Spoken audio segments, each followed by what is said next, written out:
तक की सबसे बड़ी खबर है। यानी 8 फरवरी को जो एक सानेहा हुआ, जिन लोगों ने पाकिस्तान के अंदर एक हुकूमत बनाई और धांधली के साथ एक हुकूमत बनाई, तो धांधली का फ़ायदा उठाने वालों के लिए 8 फरवरी किसी साने से बड़ा नहीं था। उस दिन लोगों ने जो है वो 14 तबक रोशन कर दिए इमरान खान के तमाम मुखालिफिन के। तो जो गुज़िश्ता दिन था, यानी आप ये सुबह के वक्त वीडियो सुन रहे हैं, पाकिस्तान में सुबह का वक्त होगा और 27 तारीख है, लेकिन 26 तारीख की रात को एक बहुत बड़ी धमाकादार खबर थी जिसने पूरे पाकिस्तान को हिलाकर रख दिया। पूरी दुनिया के अंदर ये खबर फैल गई और ख़बर यह है कि पाकिस्तान का जो वफाकी दारुल हुकूमत है इस्लामाबाद, उसकी जो हाई कोर्ट है, उसके 75% जजेस ने एक लेटर लिखा है और उसके अंदर उन्होंने जो शिकायत की है, ये है सबसे खौफनाक चीज़। मैं डॉन अखबार से आपको ये पढ़ के सुनाता हूँ कि डॉन ने इसको कैसे रिपोर्ट किया, डॉन उर्दू ने, और ये चीज़ें आपके सामने रख देता हूँ कि एक्चुअली जजेस कहना क्या चाह रहे हैं उस लेटर के अंदर। क्योंकि मैंने आपको 1 दिन पहले 2 दिन पहले एक वीडियो मैंने की थी, उसमें मैंने आपको कुछ चीज़ें बताई थी। मैंने आपको बताया था कि इस्लामाबाद हाई कोर्ट के जो चीफ जस्टिस हैं वो तनहा रह गए हैं, बाकी जजेस जो हैं वो बहुत तंग आ चुके हैं, बहुत सारी चीज़ों में बेजा मुदाखलत हो रही है और वो चाहते हैं कि अदलिया की जो स्पेस है वो अदलिया को वापस मिले। इसी तरह लाहौर हाई कोर्ट में बेचैनी है, पेशावर हाई कोर्ट में बेचैनी है, इस्लामाबाद जो सुप्रीम कोर्ट है वहाँ पे कुछ जजेस में बेचैनी है। ये बातें अब फैल रही हैं और जो लोग अदलिया को रिपोर्ट करते हैं वो ये बातें बता रहे हैं। अब इसका नुक्ता आगाज़ हो गया है। मैंने जब ये खबर पढ़ी तो उसके बाद मैंने जो पहला ट्वीट किया था वो यही था कि बारिश का पहला कतरा। देखना ये है कि ये जो बारिश हुई है ये एक सैलाब में कन्वर्ट होती है या इसके आगे बंद बांधा जा सकता है। क्योंकि अभी तक जो चीज़ें नेचुरल अंदाज में हो रही हैं या आइन और कानून अपना रास्ता बनाने की जब भी कोशिश करता है तो उसके रास्ते में एक बंद बांध दिया जाता है। जैसा कि 8 फरवरी को पाकिस्तान की आवाम ने बहुत बड़े पैमाने पर निकल कर वोट डाले और इमरान खान को 2/3 अक्सरियत से ज़्यादा कामयाबी दिलवाई, लेकिन उस आइनी और कानूनी कामयाबी के सामने धांधली का एक बहुत बड़ा बंद बांध दिया गया जो अब तक तो बंधा हुआ है। अब इसी तरह ये जो अदालती लेटर है, पहले इस पे आप गौर कीजिए वो क्या रहा है, फिर आगे बढ़ते हैं। नंबर 1, खबर ऐसे है कि 6 हाई कोर्ट जजेस का जुडिशल काउंसिल को खत, अदालती उमूर में एग्जीक्यूटिव एजेंसियों की मुदाखलत का जिक्र इस खत के अंदर मौजूद है जी। इस्लामाबाद हाई कोर्ट के 6 जजेस ने जजेस के काम में खुफिया एजेंसियों की मुबैना मुदाखलत और दबाव में लाने से मुताल्लिक सुप्रीम जुडिशल काउंसिल को खत लिख दिया है। इस्लामाबाद हाई कोर्ट के justice Mohsin Akhtar Kiyani, justice Tariq Mahmood Jahangiri, justice Babar Sattar, justice Sardar Ejaz Ishaq Khan, justice Arbab Mohammad Tahir और जस्टिस सिमन रिफत इम्तियाज की जानिब से ये खत लिखा गया है। खत में कहा गया है कि हम बतौर इस्लामाबाद हाई कोर्ट के जजेस सुप्रीम जुडिशल काउंसिल से एग्जीक्यूटिव मेंबरान बशमूल खुफिया एजेंसियों के जजेस के काम में मुदाखलत और जजेस को दबाव में लाने से मुताल्लिक रहनुमाई चाहते हैं। वो ये कह रहे हैं कि जजेस को काम से रोका जाता है या उनके काम में मुदाखलत की जाती है और एजेंसियों की जानिब से, खुफिया एजेंसियों की जानिब से जजेस के काम में मुदाखलत भी हो रही है, उनको दबाव में लाया जा रहा है। खत में कहा गया कि ये मामला सुप्रीम कोर्ट के इस फैसले के नतीजे में सामने आया है जिसमें सुप्रीम कोर्ट की जानिब से जस्टिस शौकत अजीज सिद्दीकी की साल 2018 में बरतरफी को गलत और गैर कानूनी करार दिया गया और कहा गया कि जस्टिस शौकत अजीज सिद्दीकी को रिटायर तस्वुर किया जाए, उनकी सारी मुराद और वो सब चीज़ें उनको वापस मिल गई। सुप्रीम जुडिशल काउंसिल की जानिब से जस्टिस शौकत अजीज सिद्दीकी को इस वक्त बरतरफ कर दिया गया था जब उनकी जानिब से ये इल्ज़ाम आयद किया गया था कि खुफिया एजेंसी के एहलकारों ने इस्लामाबाद हाई कोर्ट में बेंचेस की तश्कील और एहतसाब अदालत इस्लामाबाद में मुकदमात के ट्रायल में मुदाखलत की है। ये उन्होंने इल्ज़ाम लगाया था उस वक्त एजेंसीज के ऊपर जस्टिस शौकत अजीज सिद्दीकी साहब ने, उसके बाद उनको बरतरफ कर दिया गया था। अब इस खत में यह बताया गया है कि इन इल्ज़ामात के बाद उस वक्त की वफाकी हुकूमत और आर्मी चीफ की जानिब से जस्टिस शौकत अजीज सिद्दीकी के खिलाफ शिकायत दायर की गई थी।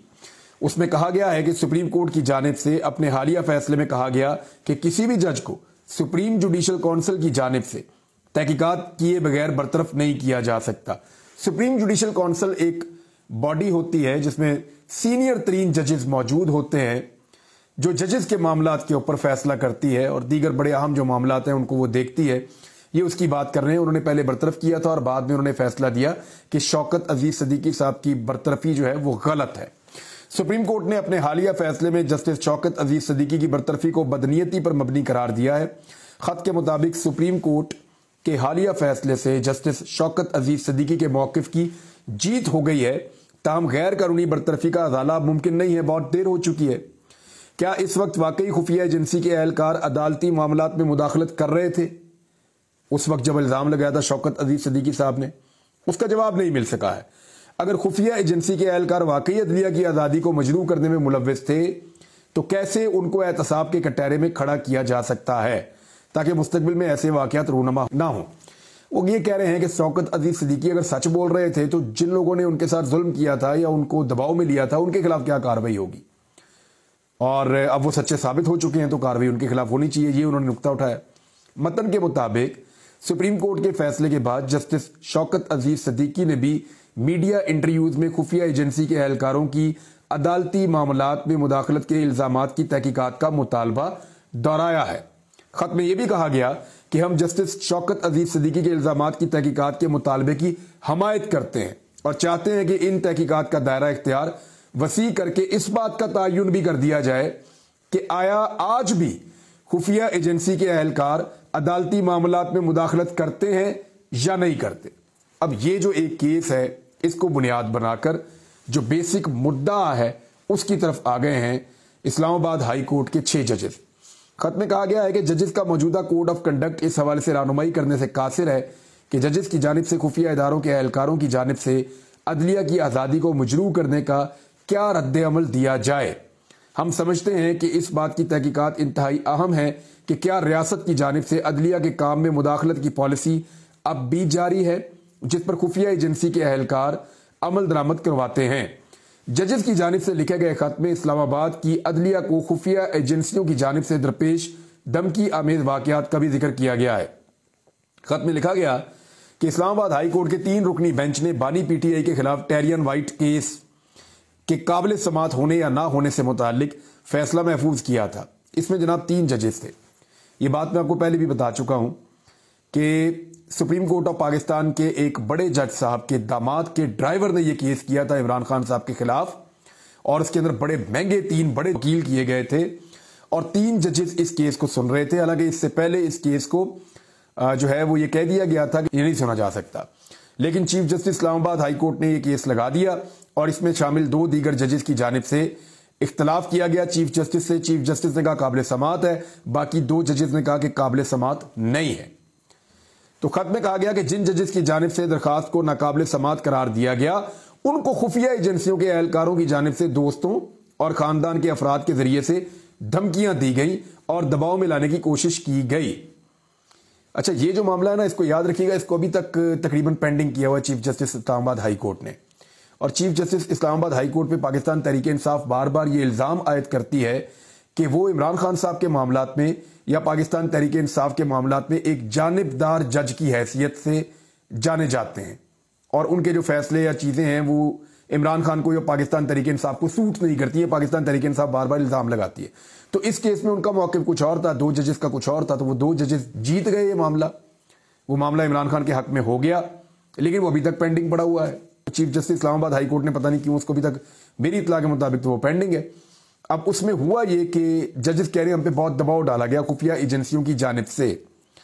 इसमें कहा गया कि chief justice Islamabad high court को इससे आगाह किया गया, जिस पर चीफ जस्टिस की जानिब से कहा गया कि उन्होंने खुफिया एजेंसी के हुकाम से बात की है जिन्होंने यकीन दहानी कराई है कि एजेंसी की जानिब से सरकारी सतह पर जजेस से कभी राब्ता नहीं किया जाएगा। मेरी बात हो गई है।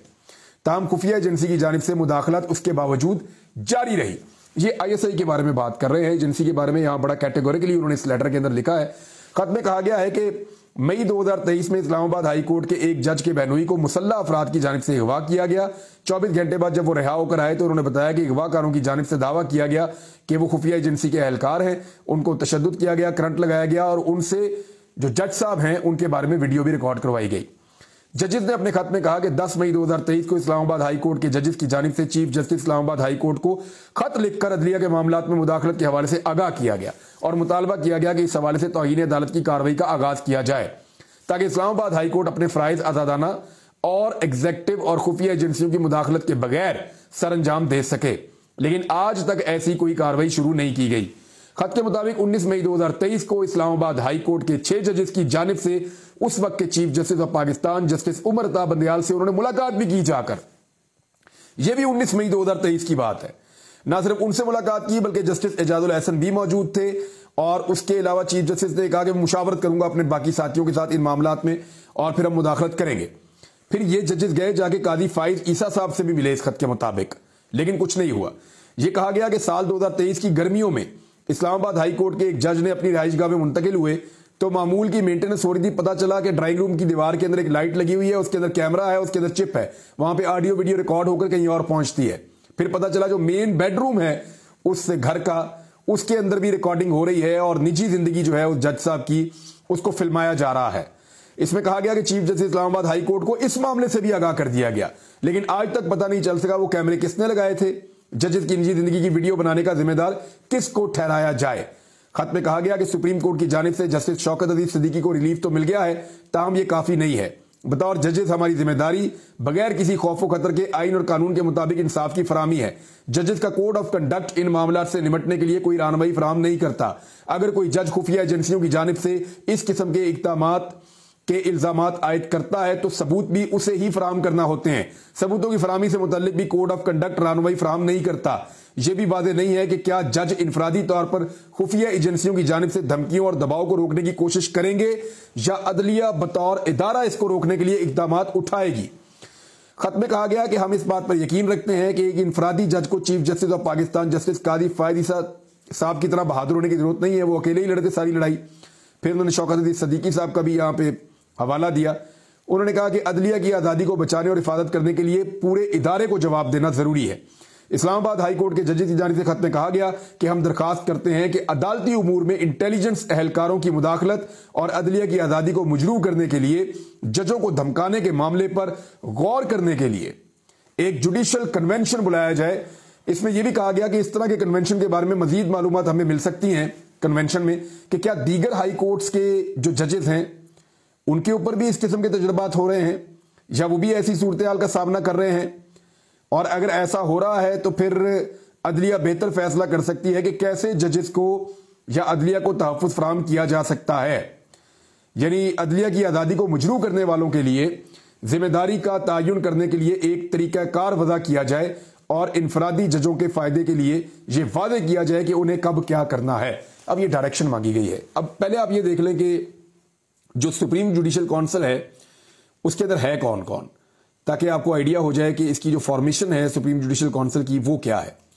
सुप्रीम जुडिशल काउंसिल के अंदर जो इस वक्त 5 जज साहिबान मौजूद हैं, मेरे पास यहां जो रिपोर्ट मौजूद है उसके मुताबिक इसमें चीफ जस्टिस ऑफ पाकिस्तान कादी फायद ईसा साहब हैं, जस्टिस मंसूर अली शाह साहब हैं, जस्टिस मुनीब अख्तर साहब हैं। ये 3 सीनियर जजेस हैं सुप्रीम कोर्ट के, और चीफ जस्टिस आमिर फारूक साहब हैं इस्लामाबाद हाई कोर्ट के चीफ जस्टिस हैं, जिनके ऊपर पूरी चार्जशीट है इस खत के अंदर, और चीफ जस्टिस इब्राहिम खान साहब हैं, ये पेशावर हाई कोर्ट से हैं।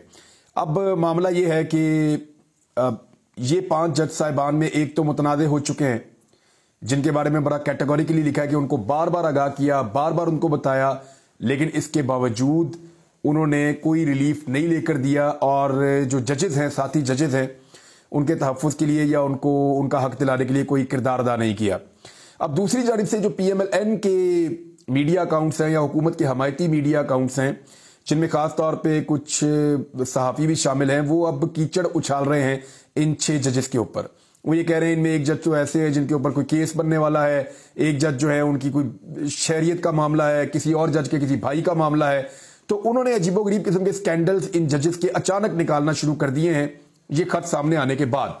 दूसरी जानिब से कुछ बड़े अहम मुतालबात सामने आए हैं। एक तो Islamabad high court bar association ने फौरी तौर पर एक हंगामी इजलास जो है वो तलब कर लिया है, और उस इजलास में फैसला किया जाएगा कि आगे का लायामल क्या होना चाहिए। और दूसरी जानिब Lahore high court bar association में जो असद भट्ट साहब हैं, उन्होंने फौरी तौर पे फैसला किया है और वो कल एक प्रेस कॉन्फ्रेंस करने जा रहे हैं इस हवाले से। हामिद खान साहब जो पाकिस्तान तहरीक इंसाफ के सीनियर रहनुमा भी हैं और पूरा एक ग्रुप है उनका बहुत बड़ा वकला का, उन्होंने मुतालबा कर दिया इस्तीफे का कि जो चीफ जस्टिस हैं इस्लामाबाद हाई कोर्ट वो फौरी तौर पे रिजाइन